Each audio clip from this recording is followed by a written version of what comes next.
Welcome to Guide Guru. We hope this video helps.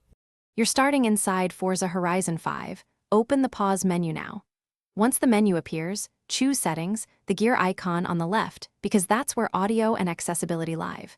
You do this first to avoid digging through gameplay overlays and to get straight to the options that control narration and voice features.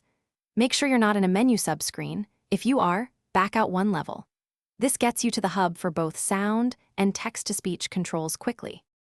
Once in Settings, move to Accessibility, then choose the Audio or Voice subsection. This is where text-to-speech settings are grouped. You do this because developers separate gameplay audio from assistive speech, so turning off one won't affect the other. Look for a text-to-speech or narration toggle and any related volume sliders. Disable the toggle, then set speech volume to 0 to be thorough. Make sure you apply or accept changes if the game asks, because leaving without confirming can keep speech active. After toggling off text-to-speech, save or apply your changes and resume gameplay to confirm the narration stops. If you still hear speech, quit to the main menu and restart the game. Sometimes changes need a restart to fully take effect.